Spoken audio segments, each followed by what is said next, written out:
The Buckeye Breakdown podcast continues the day before Ohio State and Oregon. It's arguably the biggest game in the country this week, and we are really excited to break it down for you, previewing the matchup, diving into some key players and some matchups to watch, and maybe even taking a slightly bigger look at the college football picture to figure out what other games, what other teams this weekend could possibly have an impact on the national championship chase. I'm Brendan Gulick, glad to be joined by our two football analysts for BuckeyesNow, Tommy Zagorski and Pat Cavanaugh, have put out some really good stuff here this past week on the site. Hope you'll check that out along the way. Guys, this is a fun one here. I think we're getting ready for a game that, in a lot of ways, we've probably been looking forward to for 2 years because this game was canceled last year. Historically, Ohio State's played really well against Oregon. There's some fun storylines. Obviously, they haven't played each other since the national championship game in January of 2015. But two defending conference champions that certainly think they've got a chance to, have a similar kind of season here in 2021. Absolutely, Brendan. You're looking at two really, really powerful teams with a great track record, with different various sides of football that complement each other. And that's going to be fun to watch this weekend with the godfather of the RPO, Joe Moorhead, coming down to the banks of the Olentangy. It's going to be an exciting one to watch. Yeah, I think what's going to be interesting, Ryan Day alluded to it in the press conference. It's been 600 days since they've been able to host the 100,000 people in the shoe. So we got Oregon coming into town. The interesting thing here is the Buckeyes have had some rest, certainly playing Minnesota on Thursday, not having to travel, whereas Oregon played this past Saturday, have to come on the road and play in a location with 100,000 fans, double of what they're used to in their home field. So I definitely think it's going to be interesting to see what the noise level is created by with the fans. And Day mentioned how he's hopeful that the Duck offense has to go silent count. We all know what that can do from an advantage standpoint when the teams have to go silent count. So certainly having everybody back in the shoe and recruits back on campus to be able to watch the game, I just think that the energy level will be very, very different. And again, those 600 days couldn't have gotten here any sooner. No doubt about that. That it brings up a great point. I definitely wanted to hit here early on. Tommy, I know you've spent a lot of time on the sideline and in some particularly loud environments in some of the bigger cathedrals in college football. Can you give me a sense of literally exactly what it's like when you are struggling to communicate with players because you've got 80, 90, 100,000 people making life difficult? Fans, I think, can identify with that concept, but from a coach's standpoint, how hard is that, and how do you try to overcome that? Well, going into practice that week, and everyone does this now in college football. We started doing this a couple of years back. You simulate crowd noise. You have periods that are legitimately, you're playing the loudest, most obnoxious noises you've ever heard in your life. I can vividly remember coaching at the University of Tennessee. I'm trying to teach a freshman left tackle how to take his set in 95-degree heat. And as that's going on, I have a baby crying, cars crashing, every type of annoying noise you could possibly think of. That was sometimes the circus that was practice. And you hear that. And what it was actually genius by Coach Butch Jones, because what it did was it prepared you for those moments. And little did I know, 2 weeks later, we'd be playing Oklahoma, led by Baker Mayfield, in front of 102,455 people skiing Rocky Top for 4 hours straight until the moment where Baker Mayfield tied the game to send us into overtime, and you could hear a pin drop in Neyland Stadium. So it's when you're on that sideline, you're trying to calm those guys down. You're trying to look them in the eye. You're trying to make sure you can hear them. It's so loud sometimes, guys on the headset, you can't hear the other coaches. And you're running over and you're like in their ear, like, hey, what, like you're trying to get stuff in. And like Pat alluded to in the beginning, not only the silent cadence, but also a lot of stuff we do is nonverbal. We talk about communication in football being verbal and visual. You're going to see a lot of signs. You're going to see offensive linemen holding hands to work on cadence. You're going to see different ways where literally you're holding the hand of the other guy and you're grabbing onto it to let him know, hey, we're going to snap the football. You're looking at different verbal keys and visual keys to be able to do that. And that's really what's going to happen for, Oregon this weekend. They don't play in an environment like this. There's no place in the Pac-12 that's going to have this. And there's something about walking into Ohio State. It's one of the loudest environments on the planet. And to be able to do this, it's also going to be difficult for some of these young guys that are playing for Ohio State. They've never played in front of this. Those 7 new starters, some of those guys have never had the experience to walk out and get the chills of wearing that scarlet and gray and look up and see 100,000 plus people screaming, that are passionate and ravenous about what your performance looks like. It's going to be an exciting event for them. I'm glad they had the Minnesota. I don't want to speak ill of it, but 55,000 people on a Thursday night raining, opposed to, like Pat said in the beginning, 600 days since one of the greatest fan bases on the history of sports gets an opportunity to cheer these guys on. But no, it's going to be, I'm sure Ryan Day has done a great job of getting these guys prepared for what it's going to be, what it's going to look like. I wouldn't even be shocked if they had a sports psychologist come in and walk these guys through it. Close your eyes, visualize what it's going to look like when you're in that uniform. You walk out that tunnel and you get to look up and see that. Oregon's going to be doing the exact same thing to prepare themselves as well. And at the end of the day, as a coach, you're going to tell your guys to play your game. Those guys don't matter. They do matter a little bit when you can't hear what you're trying to do. I specifically asked Ryan Day yesterday about the emotions of the game, and basically, there's obviously a ton of adrenaline. There's adrenaline before you start every game, but the unique circumstances around finally coming home. I think the official number is 657 days since they last played Oklahoma, since they last played Penn State. I'm thinking back, the Buckeyes have won 23 consecutive games at home, dating back to a loss against Oklahoma in 2017, which yesterday happened to be the 4-year anniversary of. But talking to Ryan Day yesterday about, sometimes you just have random things right at your fingertips. I mean, Brandon, we're talking about you're saying the anniversary of a loss to Oklahoma. I mean, Ohio State fans, let's take this in for a second. Haven't lost in 4 years. This is a phenomenal thing, and I don't know. Knock on wood, we don't want to speak it ill with what's going on tomorrow. So Ryan Day was basically saying, "Hey, you have to recognize and embrace the emotions of the game. You can't let the emotions of the game play you."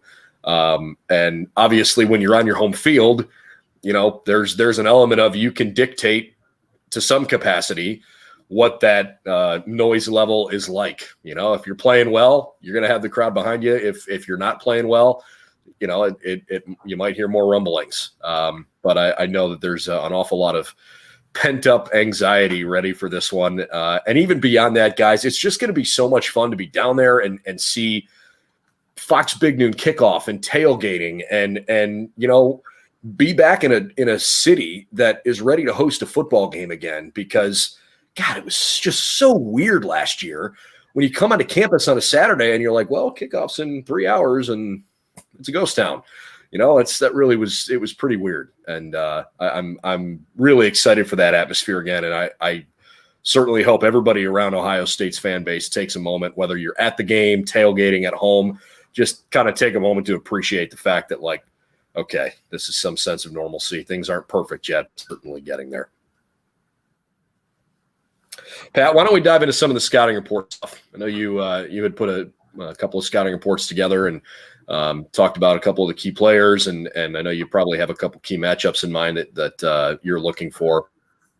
Yeah, the first thing I think I'd like to talk about a little bit is the Buckeye offensive line, and I'm going to be watching them very closely, because when I look back to their game against Minnesota, the offense only ran 48 plays. So a total of 48 plays. Those big boys up front are going to be well rested. And one of the things that I noticed in the Minnesota game is, the Buckeyes have a pretty fast tempo offensively, but those big fellas didn't look tired at all. And I think that's a testament today and Mickey Marotti, the strength and performance coach, as to what they do to get their players ready to go. But they average 6'5", 320 up front. Oregon's going to throw a variety of looks at them, but I think Coach Day and the offense are really going to come out and try to run Big Ten football and establish the run early and often. Certainly the balance they have with Garrett Wilson and Olave on the back end is going to create some challenges for the Oregon secondary. And we've talked about him all week. Kayvon Thibodeau, he's been day-to-day, but the Buckeye offense is going to need to know where he's at all times. But I think if they can establish the run and create momentum at the line of scrimmage, the point of attack with those big fellows up front, and run their style of football early and often, I think it's going to certainly pay off for them in the long run, and then sprinkle in some play action, because the deep threat of Wilson and Olave is for real. When you have two first-round draft picks on each side, it just creates some really difficult matchups. And I think the Oregon defense knows that. I think they're going to try and set some different fronts and bring pressure from different areas, especially with the freshman quarterback in a stadium that's his first time playing in front of 100,000. So it's going to be a great matchup. But I think in many cases it comes down to blocking and tackling, and the blocking up front by the Buckeye offensive line will be the first key that I'm going to be looking closely at because they're so strong, athletic, and as I mentioned, in really good shape. And I think that will pay off as it gets to the fourth quarter. Z, how about you? Yeah, I agree completely. The offensive line had a great game against Minnesota. They only played 48 snaps, and they're going to be ready to go. And usually when you're a powerful team, Big Ten football alluded to earlier, you set the tone with your guys up front. Everyone's going to look for it. Every coach in America talks about their guys up front. Ryan Day invests in those guys. They've done a tremendous job recruiting some really high-level guys. And they've done a tremendous job of developing those young men into where they're at. Not many teams have guys that could start at tackle at every other team in their conference playing guard for them. And I think that athleticism is going to be something that's really special for this unit. In addition to that, also watching the Fresno State game against Oregon, I mean, Fresno State had a tremendous game plan in the second half, a lot of unbalanced sets.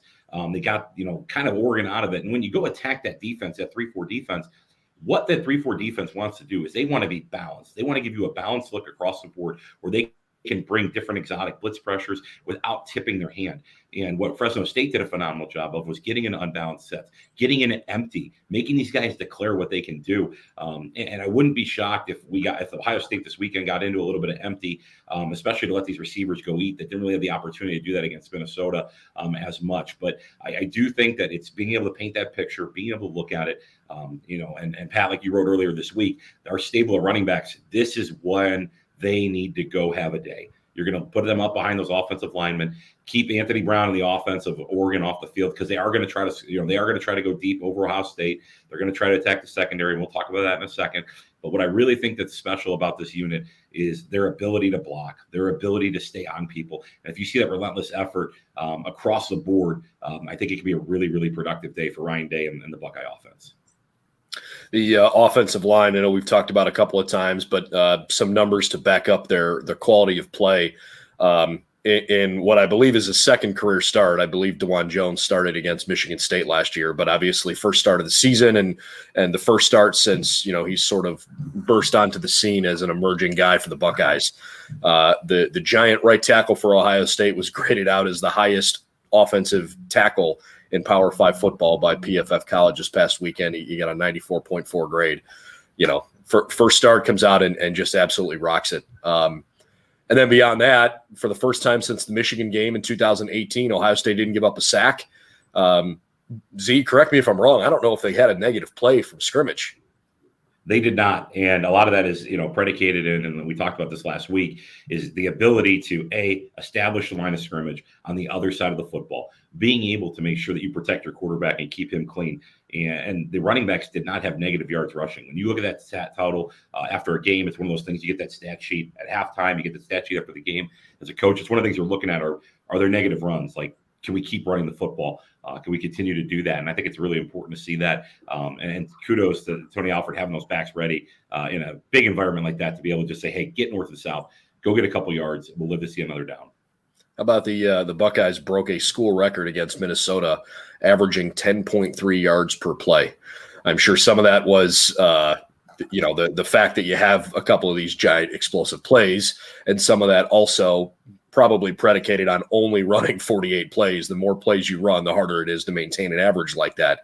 But still, I mean, guys, that's ridiculous. Averaging a first down every time they snap the ball. You're not going to lose a football game if you do that. No, and if they can do it this weekend, they'll be really, really happy with the outcome on national TV. Pat, how about on the other side? Maybe the Oregon offense. Look, CJ Verdell is legit. He and Travis Dye combined career rushing yards have more combined rushing yards than any other 1-2 punch in Division I FBS football. They're balanced. They've got experience. Verdell for sure is a little bit more going to carry the heavy load out of those two. But can they run the ball effectively against the Buckeyes? Yeah, I think what they're going to try and do is establish the run as much as they can. And I think, as you mentioned, that the backs, they can make that first guy miss. And what we've also found is they can make that second guy miss. And when you have guys like that, as a defensive coordinator, what you are really emphasizing during the week and leading up to the game is what we often call the tackling circuit, where coaches will get together in different position groups and work on form tackling, working on open field tackling, breaking down your hips, getting in position and talking a lot about open field tackling. And, I think in looking back to what Fresno did, as Tommy alluded to, I think they did a pretty nice job on Anthony Brown. This is a big athletic kid who had a big run at the end of 30 yards. But other than that, the other 15 carries, he only averaged 2.2 yards a carry. So I think the Buckeye defense is certainly looking at what Fresno did, the looks they gave. And really, if some of these longer plays that Oregon made were initial tackles, that second threat wouldn't have happened as far as breaking through on those long runs. So the Buckeye D is certainly going to try and minimize those big chunk plays that offenses are trying to do, put them in situations 3rd and long where they got to throw the rock potentially. I mentioned this in the scouting report. Oregon offense was 1 for 6 on 3rd and 6 or longer. So as a defensive coordinator, you're paying close attention to that, trying to win 1st and 2nd down as much as you possibly can. And, again, Ryan Day alluded to this. On 3rd down, when they're on defense, they're going to want the crowd to get as loud as they possibly can. So, that student body who hasn't been in the game in the shoe in a while is going to be amped up and ready to go. And I can expect probably some really tailgating happening in Columbus and ready to get through those gates and get in their seats. Absolutely. Pat, one of the best things I've ever learned in coaching is the best way to be a great 3rd down offense or defense is stay out of it. Be successful on 1st and 2nd down. That's the biggest thing that they can do. And especially with, Joe Moorhead, who I alluded to in the opening, is one of the best minds in college football. I don't think people give him his due credit. The guy really kind of invented the RPO at the collegiate level, and it dates back to his time at the University of Akron. I heard Joe talk about this many a times. I believe the year was 2002. He's coached with J.D. Brookhart, and they're playing Miami, and they said, why don't we run a stick with the tight end off of this and read it for the run? And they hit the stick, and they're like, wait a second, what are we on to here? And this is kind of the infancy of this RPO game that we're going to see. And that's where he's going to lay his head on that RPO game. Coach Moorhead's going to really go attack that and be able to go do that. 2 things for the Buckeyes that I really think are important this weekend. And I wasn't at the Woody, but I can guarantee you they stressed fundamentals of tackling, fundamentals of running to the football, rallying behind people, and knocking these great backs down. Last weekend, the Buckeyes did not look like a great tackling football team. And a lot of times coming out of training camp, you're trying to find that magical elixir. Can we tackle? Can we not tackle? How do we get to that? And I think that this weekend and this having that extra day of practice to get ready for Oregon, I think it gave the Buckeyes the ability to be a better tackling football team this weekend. And it's something that they're going to really stress and emphasize, and they're going to take a lot of pride in. You're going to see silver helmets run into the ball, getting ready to go. It's going to be exciting to see that. And then also putting these young secondary in binds at times. And there's going to be times where the guys are going to do exactly what their coaches do, but the RPO is going to be able to read past them. They're going to read an inside linebacker on the backside. They're going to read an inside linebacker on the front side. They're going to read the front side defensive end, the backside defensive end, potentially a 4-eye or a 3 technique, depending on how they line up with when they get into their 3-4 defense. It's going to be a great matchup to see. And the other thing that I saw in the Minnesota game is the Buckeyes were not really accounting for Tanner Morgan on the ground at all. Tanner Morgan had the ability, if he would have pulled a couple times, could have probably extended some plays for Minnesota. This weekend, they are definitely going to account for the running or for Anthony Brown and getting him under wraps. And like you said, he had 1 explosive run. They were 2.2 yards. So they're going to watch that blueprint. The DNs are going to be cautious of it. The safeties are going to be cautious of it. Linebackers are. And I'm really looking to see a fundamentally sound tackling defense to really set the tone early against a team who prides themselves on being a physical football team. Mario Cristobal is an old lineman, and every one of us think that we're physical people. And I know that's what he's going to come in. He's going to try to out-physical this team on Saturday. And I think at the end of the day, it's going to come down to fundamentals and technique for the Buckeyes. Anthony Brown's an interesting guy because you can definitely see some ability there. His college career has kind of bounced all over the place a little bit. He's a high school kid from New Jersey. He took a redshirt freshman season in 2016 when he was at Boston College. So this is his 6th year in college football. Played in the Boston College program for a couple years, dealt with an injury, transferred to Oregon, only played in 2 games last year, and then basically it's his team this year. And I think there's some level of like, man, when you're around college football for 6 seasons, you develop a level of experience that, maybe not a whole lot of guys have a chance to do. I think that 6th season has something to do with COVID from last year and everybody getting an extra year and, the early red shirt and the injury. I mean, it's kind of hard to have 6 seasons anyways, but, you're talking about a guy that's got some maturity and not just a kid fresh out of high school either. So I think Oregon should have some stability in their offense. I guess the question here, because we've brought up the secondary a couple of times, as an offensive coordinator and with what Joe Moorhead's style is, how do you try to balance the desire to run the ball, because you've done that so well with Verdell and Dye historically, versus trying to attack a Buckeye secondary that if you try to identify a weak point of the defense, that might be it? Yeah, Brendan, I think, thinking about Moorhead's press conference, he talked about how aggressive he wants to be and take shots downfield. And part of that is the deception of what you're actually doing within the RPO. And I think that the beauty of RPO is putting the defense in a position where they don't know what's happening and being off balance. And so I think, when teams self-scout themselves, they really try to dig into like any tendencies that they are showing so they can combat them, because they know the defense is scouting them and their particular tendencies and what they're looking to do. So I can anticipate that Oregon's going to be very aggressive. He talked about taking shots down the field.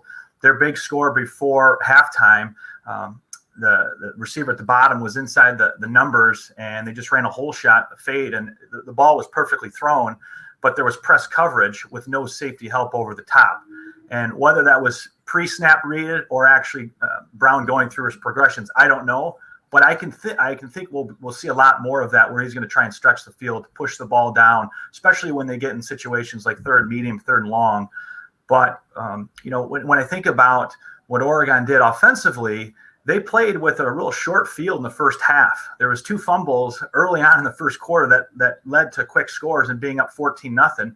And then they didn't score again until right before half on that fade route I mentioned.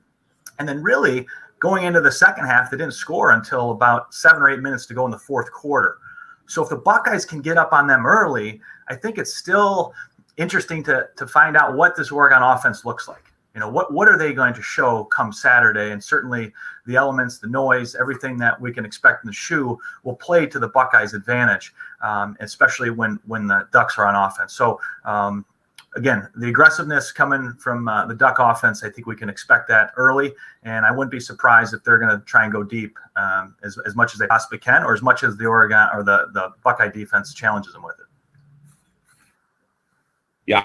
I wouldn't be shocked to see Joe Moorhead and the Oregon offense take a page out of the Ryan Day playbook.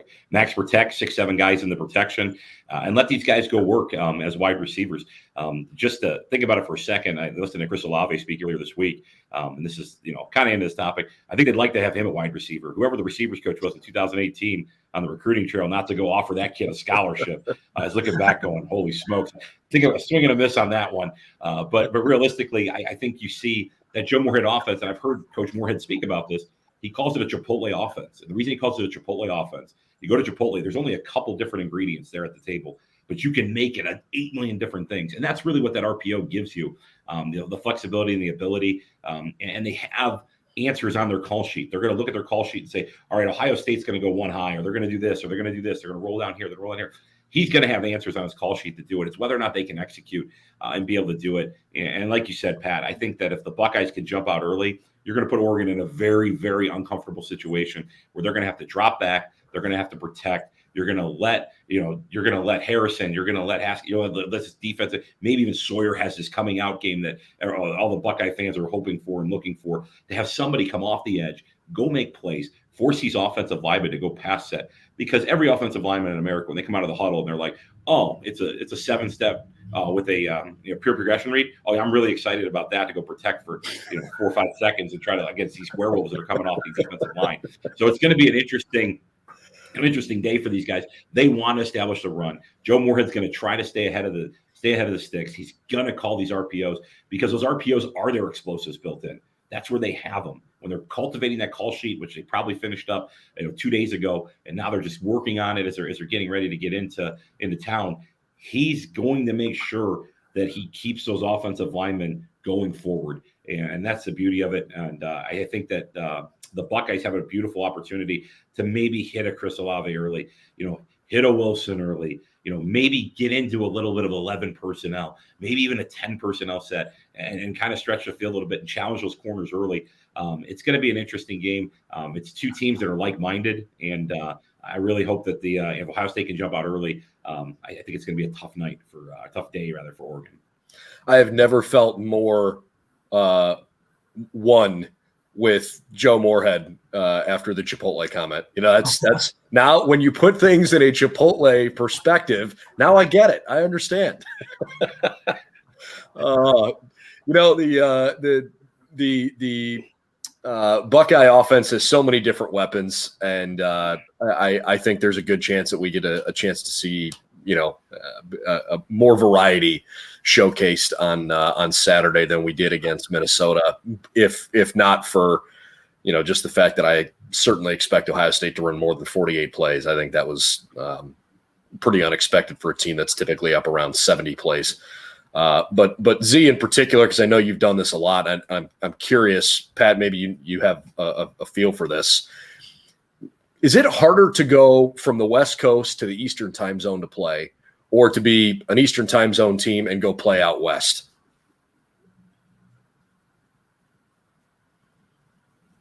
Do I have you, Z? Brendan, sorry about that. I was breaking up there. That's okay. From a West to East Coast, the rule of thumb you always try to do is when you're traveling, every time zone you give yourself a day. Is the old adage. I know in the National Football League, they've done that for years. It's even trickled its way into college. That's why you don't see a lot of these, West Coast Pac-12 teams playing a Big Ten team this early in the season.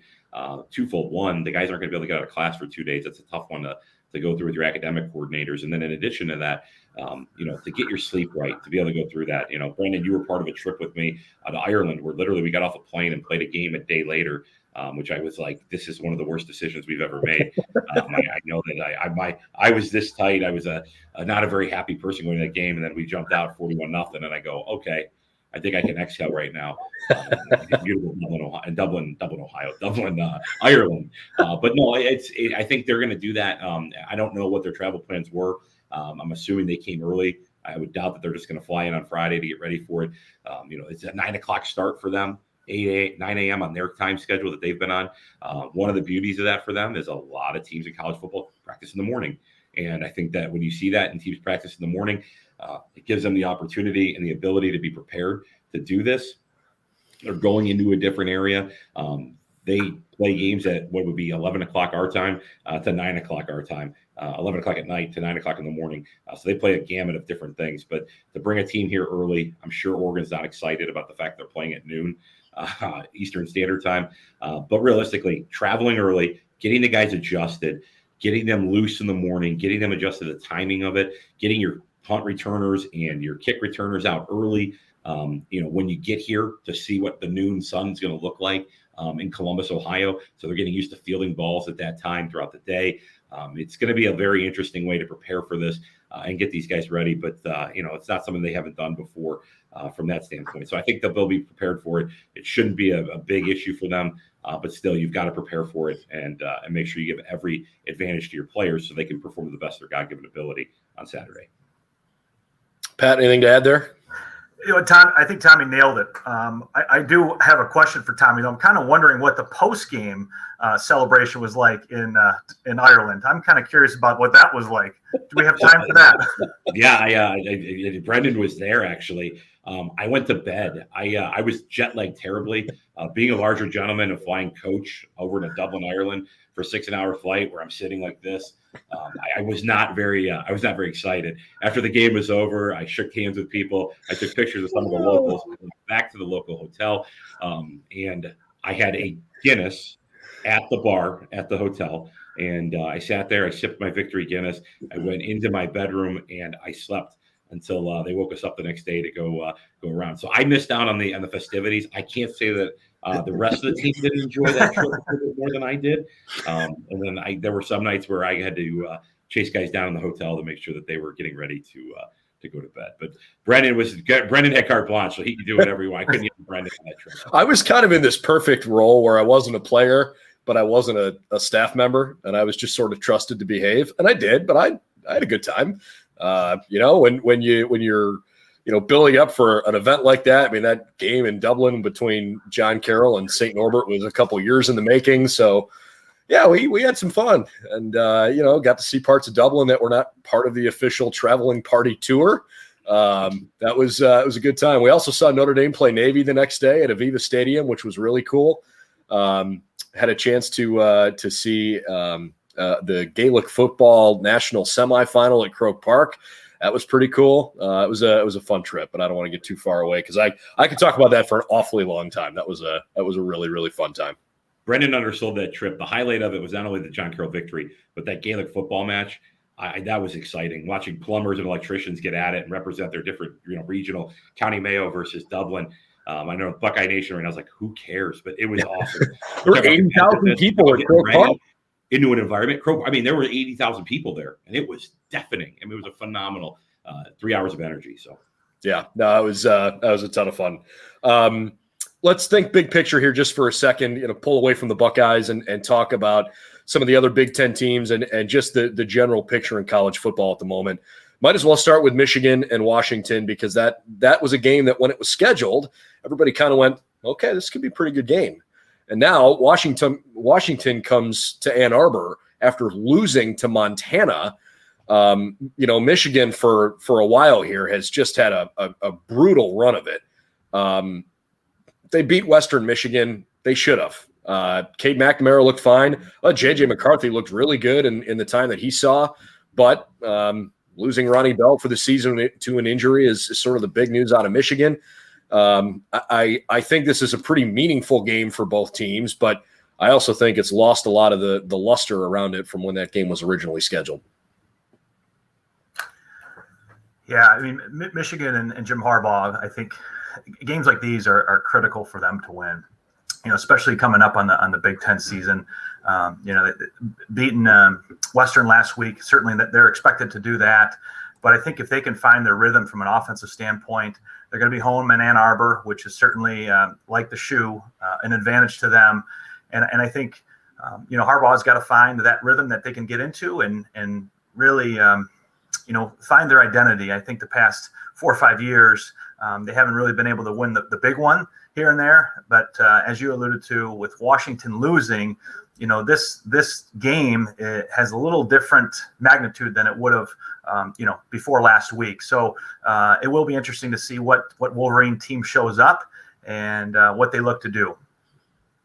I hear you completely, Pat. Alluding to Jim Harbaugh in Michigan, this is in a coaching world. You either write your resume or you write your obituary, and these are those type of games where you start writing your obituary, where you don't win against Power 5 teams.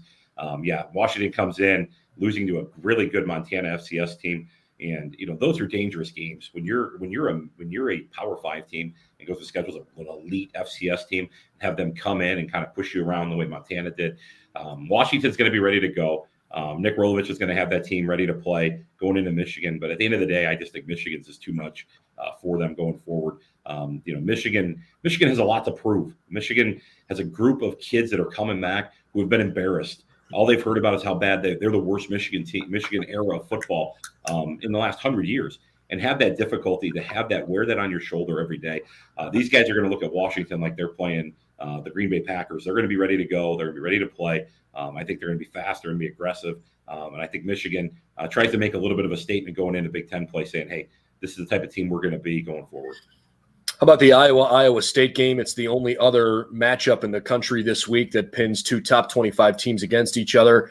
And suddenly this is a game that has a heck of a lot of meaning because if you look at Iowa, after kind of embarrassing Indiana last week in a game that I'm not sure anybody expected to be that lopsided, Iowa's gotten off to a great start. Plus, Wisconsin did not play particularly well against Penn State. Minnesota just lost its best offensive player for the season against the Buckeyes. And Northwestern's defense looked like a sieve against Michigan State.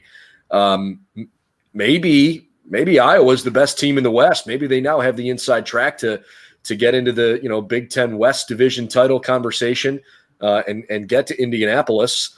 This could be a huge win for them to solidify them as a top 10 team. The other side, you've got a Cyclones team that's lost 6 straight years in this rivalry. Many of those games have been really tight, and I'm not sure Matt Campbell's ever had a better team. So I really think this could be an outstanding game. Yeah, this game means a ton to both teams involved. And look at Iowa and Iowa State. Iowa, you take Ohio State out of it, Iowa's probably the most consistent team in the Big Ten. Every year, they're going to run the same type of offense. They've done it for a long period of time with the same formula that they've used for a long period of time. And people on the outside have looked at it and tried to replicate it. But there's something different about it in Iowa City. And I think when you see that and you see what the Hawkeyes do, against Indiana had a couple turnovers that really hurt them. They have, pick sixes, multiple pick sixes in a game. It puts you in a really tough situation early in a tough environment like Iowa gets to play in. And then you flip the card on the other side. Matt Campbell has built Iowa State from the doormat of the Big 12 to a top 10 team. And this is his big game. This is a big statement game for his team. They have to go win this game. And the reason I say they have to go win this game is, like you said, Brendan, they've lost 6 straight to Iowa. They refer to them as the team out east. Like, this is a game that they need to win. And Iowa State is excited about it. They're ready to go. I think Iowa's a good team. I'm not going to put them on a pedestal yet. They beat an Indiana team that turned the ball over a lot. But I do like Iowa State in this game to flip the trend. Matt Campbell and the boys get it done. And I think that as you're looking at it, they're going to use the same formula they've used before. They're going to run the football. They're going to throw short passes. They're going to take a lot of stress off their offensive line. Their defense is playing at an elite level. Matt Rose, who's a kid that is a local kid out of Brecksville High School, is their inside linebacker who runs the field really, really well. He's a great tackler, and he's going to have an awesome game for these guys. I'm looking forward to seeing them flip the culture there, continue to flip the culture in Cyclone World, and get the victory this weekend against Iowa. Pat, will Mercer score against Alabama?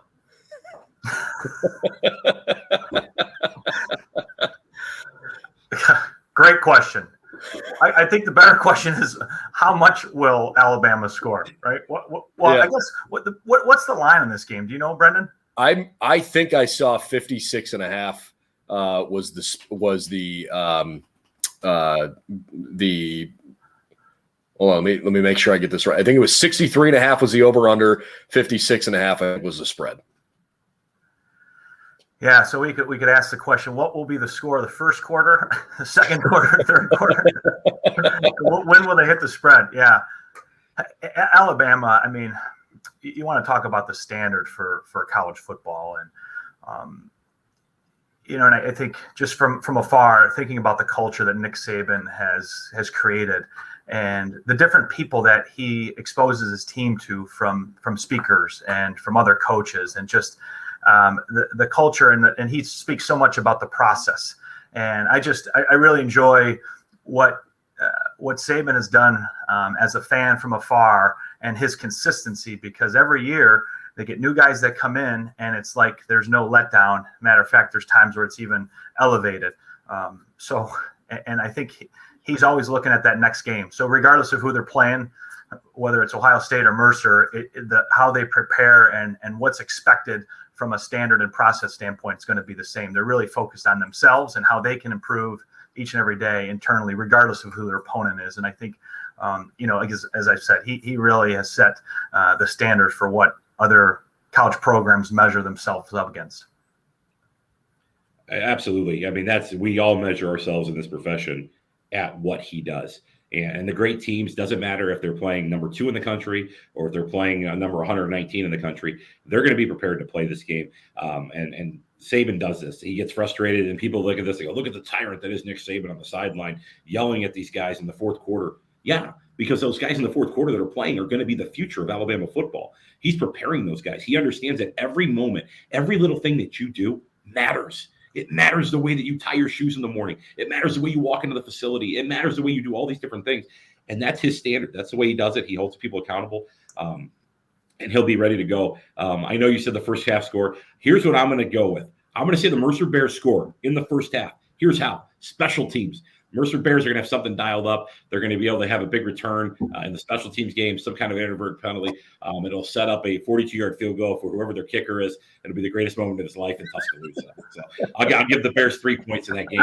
And he'll put it on Instagram and remember the moment that he looked up and he kicked the field goal and what turned out to be a very meaningless football game. Tommy, I love the fact that it's a 42-yarder too. I mean, it's very specific.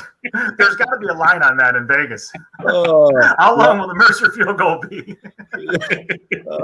You talk about the visualization. You walk it in the tunnel and you walk out onto the field, and hey, I'm going to hit a 42-yard field goal today in front of 100,000 people in Bryant-Denny Stadium. Let's turn it back to the Buckeyes here before we kind of wrap things up. Steve chimes in. I'm dying to see Henderson's first of many 200-yard rushing games. He's a stud, and we've got a guy that chimes in here.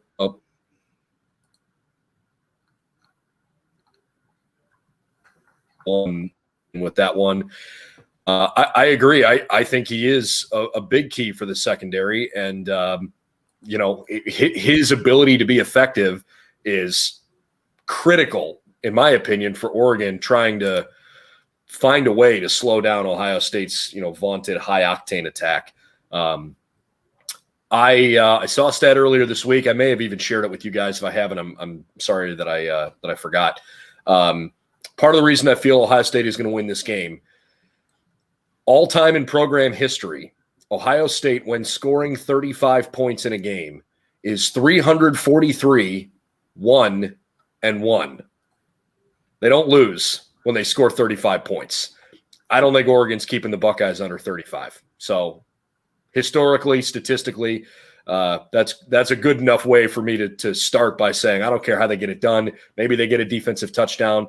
But I am inclined to believe that this Buckeye team is going to put up at least 5 scores, and statistically speaking, that's good enough.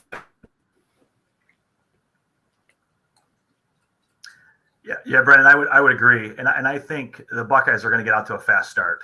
I think they're going to be in their home stadium. I think there's going to be a lot of excitement, a lot of energy that's going to come out of their offense. Those big boys up front are going to control the line of scrimmage. Ryan Day talked about the strength of their backfield, the ability to rotate guys in and out. I mean, they got 3-4 guys that could play on any other Division I team and start. And so the ability to have those fresh legs rotated in and out, and then you got 2 dynamic receivers. And we haven't mentioned him yet, but Jeremy Ruckert, an outstanding tight end who blocks so well in the perimeter, but also is good in the pass game. I mean, if I'm a defensive coordinator preparing for the Buckeyes, I'm kind of scratching my head and saying, all right, what can we take away, knowing that when we take that away, they have an answer for it. So I truly expect Buckeyes to get out to a really fast start, be very diverse in how they attack the Oregon Ducks D. But it wouldn't surprise me if they get 3-4 scores in the first half. Yeah, absolutely, Pat. I agree. And I know Michael Wright is a great cornerback, but, 2's going to be on 2. He's going to have a lot of work. He's not going to be matching up with a normal 2. This is Superman out on the perimeter. So it's going to be an interesting deal. And you're speaking to my heartstrings, pulling on arguably one of my favorite Buckeyes, Jeremy Ruckert last week. I couldn't give him a high enough grade. He just flashed all over the screen. His effort, his passion to continue to just drive and get moving and rolling. I'm expecting him to do the same thing this weekend, as well as they start running the football effectively. And Brendan and I talked before this.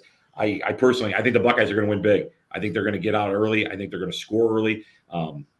I think they're going to be physical. I think they're going to be fast. I think they've got a lot to say. I think deep down inside, they're probably a little offended the fact that they're ranked 4th they're not number 1 or number 2 in the country right now. And until they get that ranking, until they have that ranking, they solidify it, and they hoist that trophy at the end of the season. I'm expecting this hungry group of Buckeyes to really set the tone and let Oregon know who they are and who the rest of the country needs to know who they are, because unfortunately they play great football throughout the year and people poo-poo it because it's against Big Ten opponents. They got Tulsa coming to town next weekend, which is, going to be a going to be an interesting game, from that standpoint. And then they play the Akron Zip. So as you're looking at it, like who they have coming forward down the pike, it's really important for them to have the opportunity to make a statement to the country. Hey, we're Ohio State. Guys, we're excited. We're going to rally around this young quarterback. And we're going to have a fun, exciting brand of football that our fans are accustomed to and college football is accustomed to. So I expect the Buckeyes to be really, really big on a big win. Brendan said 35 points. Brendan, I would not be shocked if we're somewhere in the upper 40s to even the low 50s with the way that they go and attack this game. I think Ryan Day's got a lot to say in this. And I'd love to know what the one game was that was over 35 points that the Buckeyes tied. I'd love to know. The tie, I don't know. I know the loss was the 40-35 loss to Clemson in the Orange Bowl back. What was that now in 2014, I believe. That was the one loss. Yeah, I'd love to know, if there's a history fact checker or something like that, what the high octane offenses that were going at it where college football games still ended in ties above that moment. So it'd be very interesting to see. I would love to know what it is as well. And again, for the record, I'm not predicting that Ohio State scores only 35 points. I think just that, that's kind of the magic number there. My final score prediction is actually 42-28. I think it's going to be a mostly touchdowns kind of game. It just kind of has that feel to it for me. I think both offenses have some flashes where they look really, really good. I think Ohio State's defense is better than Oregon's defense. And I think the giant crowd at the Shoe is enough to help make this a relatively comfortable win. I basically am saying the spread of 14 is going to be a push. These historical notes have nothing to do with, the actual guys on the field, but maybe if you're a fan, you're looking for good omens. A couple of fun things here. So the Buckeyes undefeated against Oregon all time, 9-0. Last time they played, obviously, the national title game. A couple of matchups in the Rose Bowl in Pasadena. Other than that, the Buckeyes have only gone to Eugene once, and it was back in the 60s. Oregon has come to Columbus a number of times historically, but Ohio State has never lost to the Ducks. The Ohio State Buckeyes have played particularly well against Pac-12 opponents. They actually won their last 7 in a row against the Pac-12. Haven't lost to a team in that conference since 2009 when the Buckeyes lost to USC in a fairly tight game, 18-15. Mentioned a couple times, this is the 100th season for Ohio State football at Ohio Stadium, 132nd season overall. So a big celebration coming on Saturday. And in their home opener, Ohio State has won 40 of its last 42 home openers. The only losses in that stretch, the one I mentioned a little bit earlier, 4 years ago yesterday to Oklahoma. And then, of course, the game at home against Virginia Tech. But obviously the Buckeyes went on to win the national title that season. So historically, home openers have been kind to the Buckeyes. They are hopeful that Saturday is no exception to that.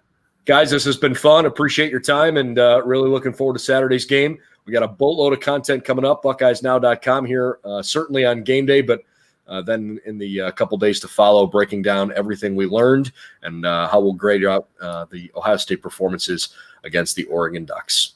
For Tommy Zagorski, for Pat Cavanaugh and Brendan Gulick, this has been another episode of Buckeye Breakdown. Glad to have you. We'll see you at the Horseshoe on Saturday. Buckeyes and Ducks, noon on Fox.